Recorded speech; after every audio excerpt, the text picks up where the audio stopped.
be sharing her talk on the perfect distance in relationships. Let's give it up for Seong Lee.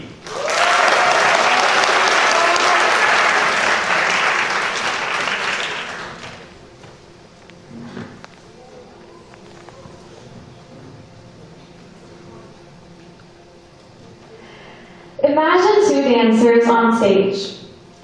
If they're too far apart, the performance feels disconnected. If they're too close, they risk stepping on each other's toes. The beauty of their dance lies in the perfect distance. This is how we achieve coexistence in relationships. As our world is changing faster than ever, coexistence is a new uprising word. You may have heard of coexistence with the environment and coexistence with artificial intelligence. However, amidst the rapid advancements in algorithmic knowledge and mechanical innovations, I believe that the most crucial aspect is understanding the people around you.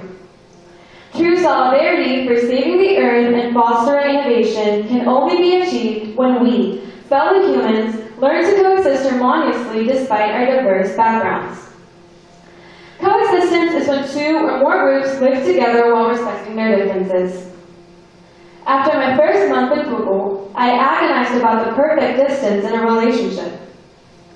How can I maintain my individuality and stay dedicated to my goals while fostering close relationships with my friends? How can I find the right balance, close enough to connect, but distant enough to be independent? I chose this topic to share with you the insights I've gained. Insights that have, in many ways, given me the keys to understanding harmonious coexistence. Evernoff's proximate theory from 1966 explains the different types of personal space that surround individuals. It suggests a physical distance that occurs in various kinds of relationships. Public space is 3.5 to 7.5 meters. In this space, people perceive interactions as impersonal and relatively anonymous. At the moment, I would be in your public place. Social and consultative distances are 1.2 to 3.5 meters. And it is when people are comfortable conducting routine social interactions with strangers and acquaintances. This might be the case with you and your homeroom teacher. Personal space is 45 to 120 centimeters, which usually occurs between people who are family members or close friends. Intimate space is under 45 centimeters, which is the closest bubble surrounding a person. Entry into the space indicates closer relationship and greater comfort between individuals. It often occurs during intimate contact such as hugging, whispering, and touching. These spaces are carried around when people move, like a protection. But coexistence isn't just about physical distance. It also involves mental and emotional boundaries. The relational dialectics theory by Leslie Baxter and Barbara Montgomery suggests that all relationships are characterized by dialectical tensions. It means that we're always in the middle of opposing forces pulling us in different directions. There are three main types of dialectical tensions: autonomy and connection, openness and closeness, and predictability and novelty. Autonomy and connection are the tension between the need for independence and the desire for connection with others. Openness and closeness are the tension between the desire to share personal information and the desire for privacy and boundaries. Predictability and novelty are the tension between the desire for stability and the desire for change and excitement.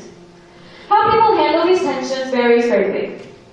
People with high boundaries often experience the tension between the needs for connection and autonomy. While they value relationships, they may prefer keeping some distance, especially if they feel that their autonomy is threatened. Individuals with low boundaries may lean toward connection and are more comfortable with open-ended, flexible relationships. However, they can sometimes feel frustration or internal conflict if they feel that their lack of boundaries compromises their sense of self.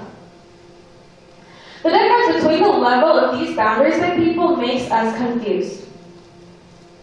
You might feel hurt when someone tries to distance themselves from you if you have lower boundaries. On the other hand, if you have higher boundaries, you might feel overwhelmed when people try to get too close. Think about your parents or your siblings. You meet them as who you are, and they meet you as who they are. You do not need to hide yourself or expect an exchange. According to philosopher Martin Buber, it's called the I-thou relationship. Martin Buber believes that this kind of relationship is what makes a genuine community. How about the doctor at the hospital? This only focuses on the functional transaction. When the exchange is complete, the relationship ends. It's called the I-it relationship.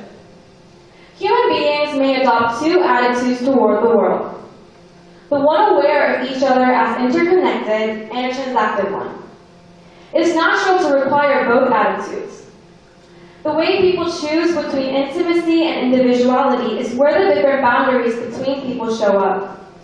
It's a point where we get confused. So how do we keep the perfect distance? How do we know where to stand when the boundaries we set for each other are so different? How do we know when to choose intimacy and when to choose individuality? First, understand how you seek boundaries. What is the mental and physical distance you prefer when you meet someone?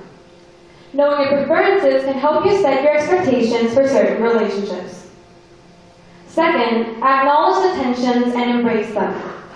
Explore the conflicting needs and, if necessary, share them with your counterpart. Instead of trying to eliminate them, understand that it is natural to feel dialectical tensions and accept it as a moment for self-growth. Third, adapt to situations. Your distance does not have to be constant in every situation. Don't be stressed out to put everyone in a straight line at a fixed, perfect distance from you. You can change its distance depending on the context. Don't be afraid to learn through trial and error what distance works right for you. Fourth, communicate openly. Words like, I've had a rough day and I would need 30 minutes of alone time to charge my energy when I go to the dorm, can help the people around you understand your distance. Lastly, practice self-reflection and ask for feedback. Be open to reflecting on your own needs and desires and explore how they may be in conflict with the needs of others. Understanding your motivation can help you adjust your distance. Ask for feedback from people whom you can trust. Sometimes external perspective can help you identify your way of communication. People have different boundaries, and these boundaries often clash. The distance you want from your counterpart might be a little too close or a little too far away. However, everyone is on a journey to find the right balance between themselves and others. In healthy relationships, we learn that coexistence is a gift we give each other through the perfect distance, allowing growth, trust, and mutual respect. The art of coexistence lies in creating enough distance to honor individual freedom while nurturing the intimacy that brings us together. I would like to end the speech with an offer to you. How about we become a little more attentive towards the people around us? As much as we respect each other, we should know that how we define relationships, especially friendship, can vary from person to person. Think about how the boundaries you set for each other are different, and how the difference works perfectly for you too. And if it seems like it doesn't, the fact that you're aware of it is meaningful itself. It can be a starting point for you to look again at your relationships. Distance is the key. Thank you for listening.